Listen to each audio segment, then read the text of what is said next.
So welcome again in this lecture room. तो जैसा कि आप जानते हैं, कल हमने ये टॉपिक जो रिप्रोडक्शन इन फ्लावरिंग प्लांट्स ये स्टार्ट किया आफ्टर कंप्लीटिंग द जेनेटिक्स। तो इसमें मैंने कल पहले तो इंट्रोडक्शन दिया अबाउट रिप्रोडक्शन क्या होती है, हम कैसे इसको डिफ़ाइन करेंगे। तो उसके बाद मैंने टाइप्स ऑफ रिप्रोडक्शन बताया। There are 3 types of reproduction. One is called as vegetative mode of reproduction, second is called as asexual mode of reproduction and third is called as sexual. तो उसके बाद मैंने कहा ये जो फ्लावरिंग प्लांट्स है या एंजियोस्पर्म प्लांट्स है, इनमें रिप्रोडक्टिव पार्ट जो होता है that is called as flower. तो उसी फ्लावर में सेक्स ऑर्गन्स प्रेजेंट होते हैं, तो इसी से इनमें रिप्रोडक्शन होती है। फिर फ्रूट बनता है और सीड बनता है और सीड से नया प्लांट बनता है। तो कल हमने ये फ्लावर शुरू किया, इस पर डिस्कशन शुरू किया। तो पहले मैंने ये बताया ये फ्लावर जो है इट इज़ मॉडिफाइड शूट। अगर आपको याद होगा कल का लेक्चर, तो मैंने इसको डिफ़ाइन किया। It is defined as modified shoot. तो मैंने कहा ये नोड जो है, नोड पर प्रोसेस होती है। तो यहाँ पर फ्लावर बनता है, बड जो है इस नोड पर बड जो आता है। तो ये बड पहले तो यहाँ पर वेजिटेटिव बड होता है, उसके बाद ये वेजिटेटिव बड जो है इसमें रिप्रोडक्टिव बड बनते हैं, तो इससे फ्लावर बनता है। तो उसके बाद फ्लावर का स्ट्रक्चर हमने कल थोड़ा बहुत इसमें डिस्कशन किया। तो पहले मैंने ये बताया ये फ्लावर जो है, इस फ्लावर को ये स्टेम के साथ जुड़ता है या स्टेम के साथ कनेक्ट होता है। तो जो पार्ट इस फ्लावर को स्टेम के साथ कनेक्ट करता है that is called as pedicel. तो ये मैंने कल बताया, याद है आपको, पेडिकल और पेडिसल। तो ये भी बताया मैंने आपको, कुछ फ्लावर्स ऐसे भी होते हैं जिनमें पेडिकल प्रेजेंट होता है, कुछ में प्रेजेंट नहीं होता है। तो जिनमें ये प्रेजेंट नहीं होता है they are called as sessile. ये कल मैंने बताया आपको। तो जिनमें प्रेजेंट होता है उनको हम पेडिसुलेट भी कहते हैं। तो उसके बाद मैंने कहा ये फ्लावर जो है, इस फ्लावर को के बेस पर small leaf like structures present होते हैं जिन्हें हम ब्रैकेट्स कहते हैं। तो ये ब्रैकेट इस फ्लावर को बड स्टेज पर प्रोटेक्ट करते हैं। तो जिनमें प्रेजेंट होता है उनको ब्रैक्टेट कहते हैं। जिन फ्लावर में ब्रैकेट्स एब्सेंट होते हैं उनको हम एब्रैक्टेट कहते हैं। तो उसके बाद मैंने कहा इसके अलावा और एक स्मॉल लीफ लाइक स्ट्रक्चर्स पर प्रेजेंट होते हैं, दे आर कॉल्ड एज ब्रैक्टियोल्स। तो अगर ब्रैक्टियोल इस फ्लावर पर प्रेजेंट होंगे तो दे आर कॉल्ड एज ब्रैक्टियोलेट। ये कल में कहा। तो पहले मैंने कहा पेडिसुलेट, टर्म पेडिसुलेट।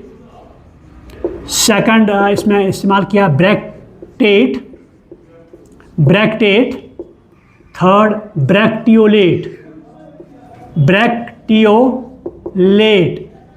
यानी तो अगर पेडिकल प्रेजेंट होगा हम कहेंगे पेडिसुलेट, अगर एब्सेंट होगा हम कहेंगे सेसाइल, अगर ब्रैकेट प्रेजेंट होंगे तो हम कहेंगे ब्रैक्टेट। तो इसको हम रिप्रेजेंट करेंगे किसे, BR से। अगर ब्रैकेट्स एब्सेंट होंगे तो हम कहेंगे इब्रैक्टेट। तो अगर ब्रैक्टियोल्स प्रेजेंट होंगे तो हम कहेंगे ब्रैक्टियोलेट, अगर ये एब्सेंट होंगे हम कहेंगे इब्रैक्टियोलेट। तो ब्रैक्टियोलेट हम रिप्रेजेंट करते हैं BRL। तो उसके बाद मैंने डिस्कार्ड एज पेडिकल। तो उसके बाद मैंने कहा जो फ्लावर है इस पर एक स्टेज लाइक स्ट्रक्चर होता है या पैलेट फार्म लाइक स्ट्रक्चर होता है।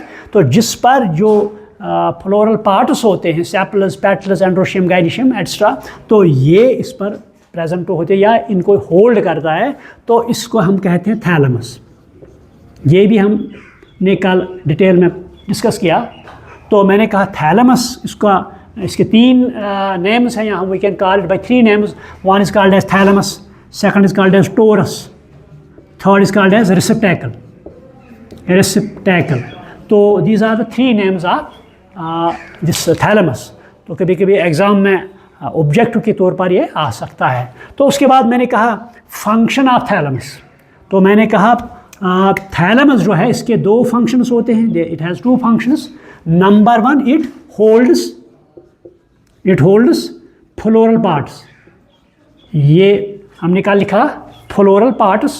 सेकंड मैंने कहा कि ये कभी कभी कुछ प्लांट्स में फ्रूट बनने में रोल प्ले करता है, यानी फ्रूट फार्मेशन।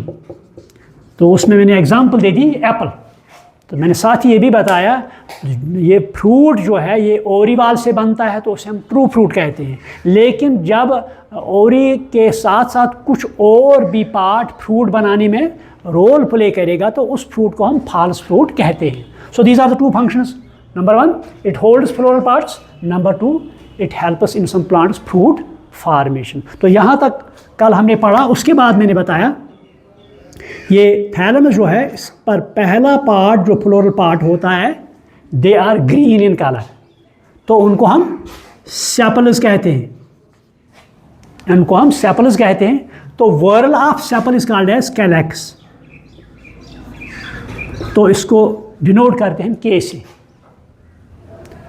तो मैंने इसके बाद ये भी कहा ये सेपल्स जो हैं कभी कभी ये फ्री होते हैं, कभी कभी ये फ्यूजर होते हैं। जब फ्री होते हैं उस कंडीशन को पॉलीसेपलस कहते हैं, अगर फ्यूजर होंगे तो उसको गैमोसेपलस कंडीशन कहते हैं। तो फंक्शन इनकी क्या है, they protect sex organs. Clear?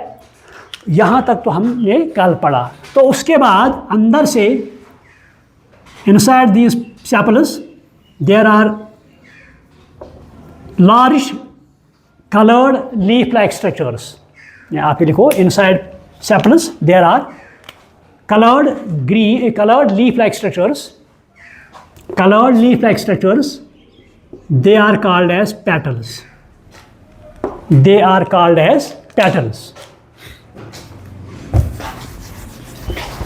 so inside sepals there are petals। तो petals जो है इनसे फ्लावर को कलर मिलता है। there are different types of shades of this pattern, तो उसी के हिसाब से हम फ्लावर का कलर भी बताते हैं। कुछ रेड होते हैं, कुछ येलो होते हैं, कुछ वायलेट होते हैं, कुछ ब्लू होते हैं। So there are different types of colours of flower, so it is because of the colour of pattern. तो ये पैटर्न जो हैं ये भी वर्ल बनाते हैं। आप लिखो, वर्ल ऑफ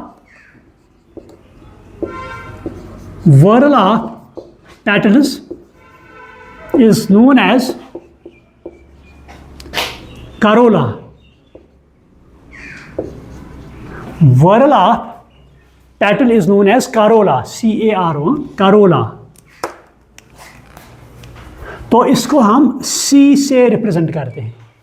जिस तरह पैटल सेपल K से रिप्रेजेंट करते हैं वर्ल को, उसी तरह वर्ल ऑफ पैटल को हम C से उसे कैरोला भी कहते हैं। तो ये भी कभी कभी फ्री होते हैं, that is called as polypetalous condition.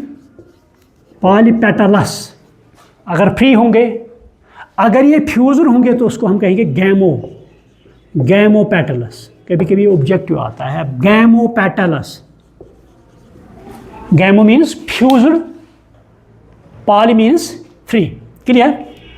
तो ये two this whorls in calyx and corolla या sepals and petals, these are called as, आप ये लिखो, the sepals and petals are called as non essential parts of a flower। The calyx or corolla या sepals and petals, they are called as non-essential parts of a flower। Why? हालांकि essential तो है ही है। Why they are called as non-essential? क्योंकि ये flower पे present होते हैं तो, लेकिन उनका रिप्रोडक्शन में डायरेक्ट रोल नहीं होता है। They do not have, ये लिखो, they do not have direct role in reproduction। Direct role in reproduction। They do not have direct role in reproduction। That is why they are called as non-essential parts of a flower। मगर अगर petal की बात हम करेंगे, it attracts insects and aids in pollination। जो petals हैं, they attract insects and aids in pollination। pollination में मदद करते हैं। तो जाहिर सी बात है, they have indirect role in reproduction. जब भी पॉलिनेशन होगी तभी तो फर्टिलाइजेशन होगी, लेकिन डायरेक्ट रोल फर्टिलाइजेशन इनका रिप्रोडक्शन में नहीं है। That is why they are called as non essential parts of a flower. That is they do not have direct role, they are, we can say they have indirect role in reproduction. Clear? तो उसके बाद लेकिन कुछ, या पहले ये ही complete करेंगे, उसके अंदर जो हम देखेंगे पेटल्स के अंदर, तो यहाँ पर सेक्स ऑर्गन्स होते हैं। एक तो मेल सेक्स ऑर्गन होता है और एक फीमेल सेक्स आर्गन होता है। तो मेल सेक्स आर्गन को हम कहते हैं स्टेमन। जो मेल सेक्स आर्गन है उसको हम स्टेमन कहते हैं। तो ये भी एक वर्ल बनाते हैं इसमें। तो whorl of stamen is called as androecium. आप ही देखो, whorl of stamen is called as androecium. इसको हम डिनोट करते हैं ए से, इसको हम डिनोट करते हैं। तो इनका नंबर जो है it is specific in species. इनका नंबर जो है एक स्पीशीज में स्पेसिफिक होता है। फॉर एग्जांपल राइस की बात हम करेंगे, उसमें 3 स्टेमिनस होते हैं, या कुछ में 5 स्टेमिनस होते हैं, कुछ में बहुत से स्टेमिनस होते हैं। So it varies from species to species.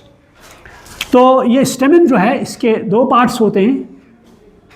एक पार्ट तो हेड लाइक स्ट्रक्चर है, that is called as anther, that is called as anther. तो दूसरा पार्ट जो इस थैलमस के साथ कनेक्ट करता है एंथर को, that is called as filament, और स्टॉक भी हम इसे कहते हैं। तो इसके अंदर फीमेल रिप्रोडक्टिव पार्ट होता है।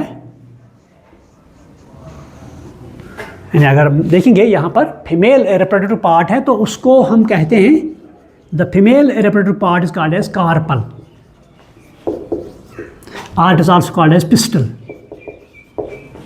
द फीमेल रिप्रोडक्टिव पार्ट जो है it is called as carpel, या हम इसे पिस्टल भी कहते हैं। तो ये भी एक वर्ल बनाते हैं, तो that is called as gynoecium.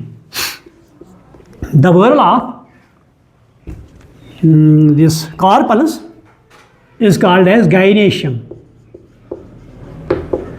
It is called as gynoecium। तो इसको हम G से रिप्रेजेंट करते हैं। तो इनका नंबर भी कभी 1 होता है, कभी 2 होते हैं, कभी 3 होते हैं। ठीक है, यानी अगर 1 होगा मानो कार पैलरी, अगर 2 होंगे डाइकार बाइकार पैलरी, अगर 3 होंगे ट्राई कार पैलरी, अगर बहुत से होंगे पॉलीकार पैलरी। तो ये जो फीमेल रिप्रोडक्टिव पार्ट जो होता है इसमें, इसके 3 पार्ट्स होते हैं। जो पहला हेड लाइक स्ट्रक्चर है इसे हम स्टिग्मा कहते हैं। जब पॉलिनेशन होती है तो इसी पर पोलन ग्रेन्स पड़ते हैं। दूसरा तो tube like structure, that is called as style. Third is flask shape structure, basal part होता है इसका, that is called as ovary, that is called as ovary. तो जब ये चारों के चारों part sepal, petal, androecium and gynoecium, जब चारों के चारों पार्ट इस फ्लावर में प्रेजेंट होते हैं तो उस फ्लावर को हम कंप्लीट कहते हैं। The flower which contains all the 4 floral parts, that is called as complete flower. तो अगर इनमें से कोई एब्सेंट हो, मान लो कोई फ्लावर इसमें मेल रिप्रोडक्टिव पार्ट प्रेजेंट है, फीमेल रिप्रोडक्टिव पार्ट प्रेजेंट नहीं होता है, तो उसको हम कहते हैं इनकम्प्लीट फ्लावर। यानी इन 4 वर्ल से अगर कोई भी वर्ल एब्सेंट हो तो उस फ्लावर को हम इनकम्प्लीट कहते हैं। तो कभी कभी आप फ्लावर देखेंगे तो वहाँ पर आप ये जो सेपल्स और पेटल्स डिस्टिंक्ट नहीं होंगे, आप डिफरेंस नहीं कर सकते हैं ये पेटल्स है या सेपल्स है। कुछ फ्लावर्स ऐसे हैं जहाँ पर आप देखेंगे तो वहाँ आपको डिफरेंस नहीं कर सकते हैं क्या ये पेटल है या सेपल है। जब ये कंडीशन हो तो उस कंडीशन को हम टेपल्स कहते हैं, tepals. Then there is no distinction whether they are petals or sepals, whether they are petals or sepals. So those parts are called as tepals. They are called as tepal. तो ये tepal भी एक whorl बनाते हैं, तो that whorl is called as perianth.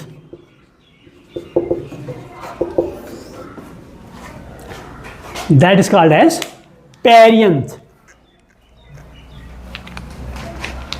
That is called as perianth. तो इसको हम रिप्रेजेंट P से करते हैं। ठीक, तो इसको भी इनकम्प्लीट फ्लावर हम कहेंगे क्योंकि यहाँ पर पेटल्स और सेपल्स डिस्टिंक्ट नहीं होते हैं, so all the 4 whorls are not present, so उसको हम इनकम्प्लीट फ्लावर कहेंगे। तो अगर आप फ्लावर में दोनों के दोनों सेक्स ऑर्गन देखेंगे, बोथ मेल एंड फीमेल, तो उस फ्लावर को हम कहते हैं bisexual. Bisexual, and the flower which contains both sex organs, that is called as bisexual. तो उस प्लांट को हम कहते हैं मोनोइशियस। मोनोइशियस उसको हम कहते हैं मोनोइशियस। लेकिन कभी कभी इस फ्लावर प्लांट पर मेल फ्लावर अलग होता है, फीमेल फ्लावर अलग होता है, उसको भी हम मोनोइशियस कहते हैं। कभी कभी मेल फ्लावर अलग होता है, फीमेल फ्लावर अलग होता है, उसको भी हम कहते हैं मोनोइशियस, क्योंकि दोनों के दोनों एक ही प्लांट पर प्रेजेंट होते हैं। लेकिन जब एक ही फ्लावर में प्रेजेंट होंगे तो उसको हम बाइसेक्सुअल कहते हैं। तो कुछ प्लांट्स आप देखेंगे, वहाँ पर आप मेल प्लांट अलग देखेंगे, फीमेल प्लांट आप अलग देखेंगे, तो उसको हम कहते हैं मोनोसेक्सुअल या unisexual, that is called as unisexual, या उस काइंड को हम डाइशियस कहते हैं। Dioecious, di means two, there are two different plants. For example kiwi आपने देखा होगा, है ना, उसके लिए मेल प्लांट अलग, फीमेल प्लांट अलग।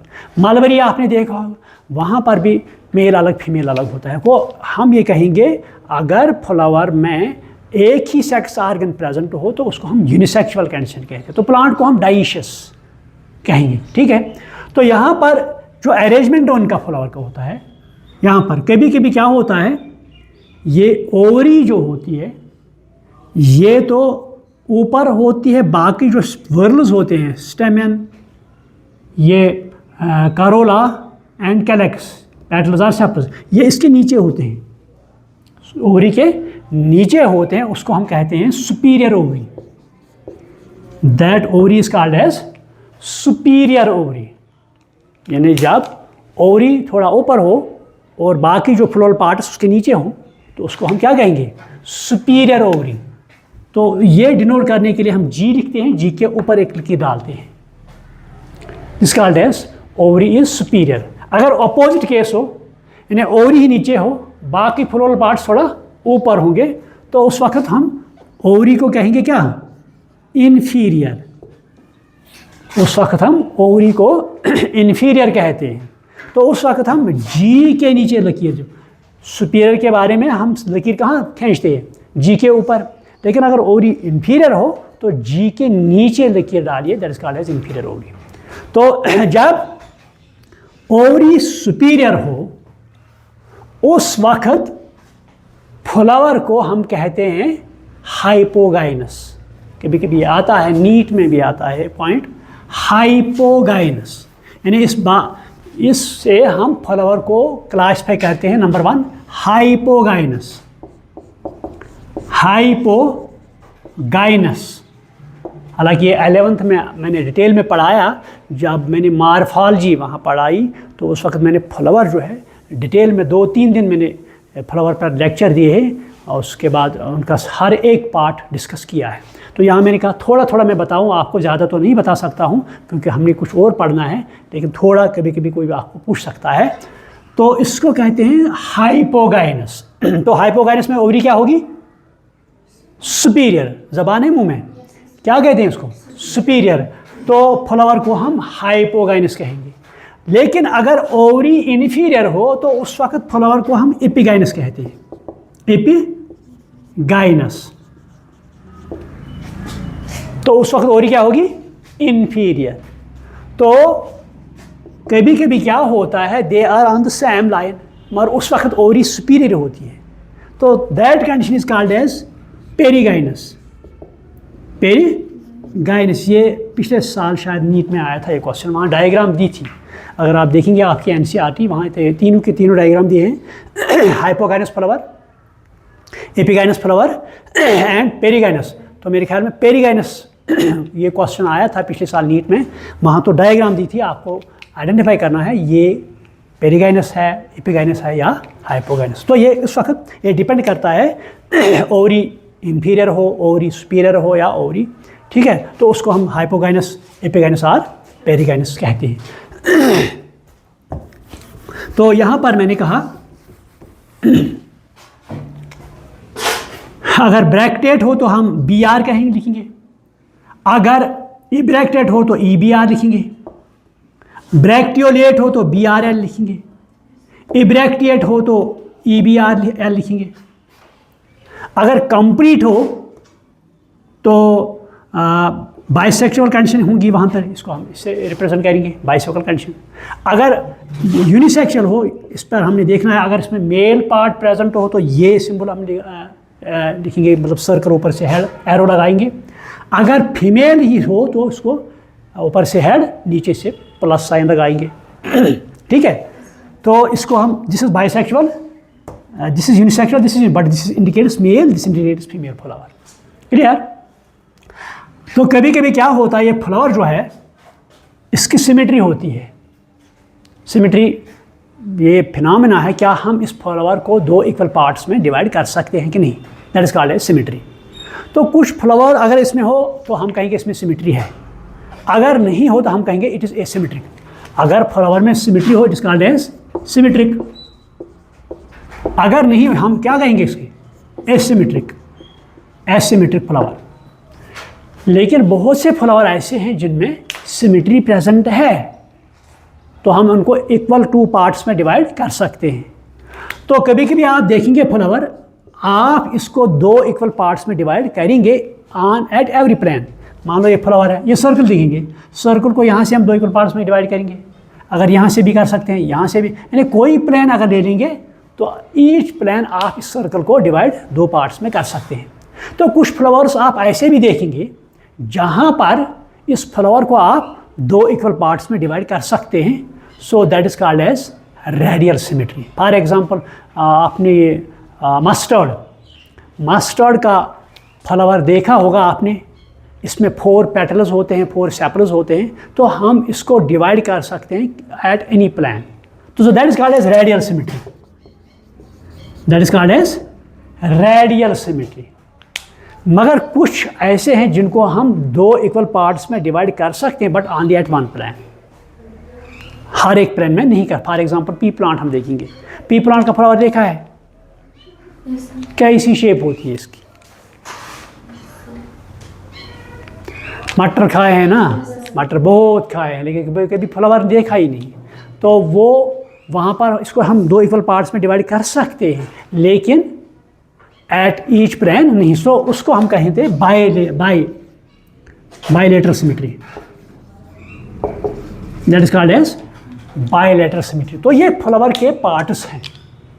कभी कभी आपको एग्जाम में आ सकता है क्वेश्चन, डिस्क्राइब फ्लावर और what are the parts of a flower, तो उस वक्त आपको इतना ही लिखना है, ये इसके पार्ट्स डिस्क्राइब करें, या कौन सा पार्ट आप इस पर देखेंगे तो वह पार्ट आप, ठीक है। तो इसके बाद यही हमने स्टार्ट करना है अब रिप्रोडक्शन।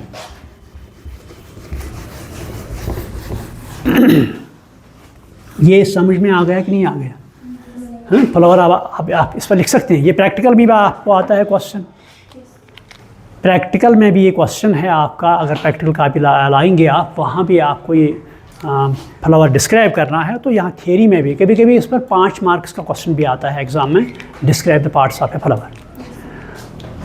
तो अब हमने इसी फ्लावर में रिप्रोडक्शन देखनी है, कौन सा पार्ट मेल है, तो इसमें हमने अलग अलग करना है। Number 1 male reproductive part, female reproductive part. तो मेल रिप्रोडक्टिव पार्ट जो है that is called as stamen, that is called as stamen.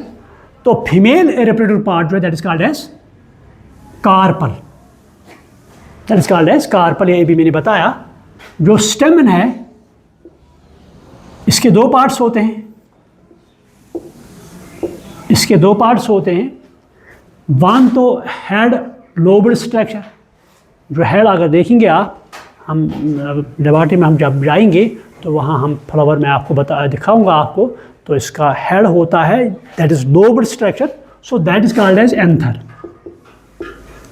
तो इसी एंथर में पोलन ग्रेन्स बनते हैं या मेल गैमेट्स बनते हैं। सेकंड पार्ट जो है that is called as stalk और फिलामेंट भी कह सकते हैं हम। तो फीमेल रिप्रोडक्टिव पार्ट जो अभी मैंने बताया, तो इसके 3 पार्ट्स होते हैं। एक तो ऊपर जो हेड होता है that is called as stigma. तो उसके बाद tube like structure that is called as style. जब पॉलिनेशन होती है इसी स्टिग्मा पर पोलन ग्रेन्स पड़ते हैं, तो पोलन ग्रेन्स के बाद जर्मिनेट होते हैं, तो यहाँ से फिर पोलन ट्यूब बनता है, वो नीचे जाते हैं, फिर फर्टिलाइजेशन होती है, तो इसी ट्यूब से चले जाते हैं वो। So third part is called as ovary. तो इसी ओवरी में ओव्यूल्स प्रेजेंट होते हैं जिनमें सीड बनता है, तो इसका बाल जो है फ्रूट बनाता है। तो जो ये मेल गैमेटोफाइट या मेल रिप्रोडक्टिव पार्ट, इसका स्ट्रक्चर इन एंथर, इसका ट्रांसफर सेक्शन हमने पढ़ना है, या इसका हर एक पार्ट हमने पढ़ना है। तो मेरे ख्याल में ये हम कल डिस्कस करेंगे। तो आज के लिए इतना ही। कोई question? Any question, any confusion? So thank you this session for today.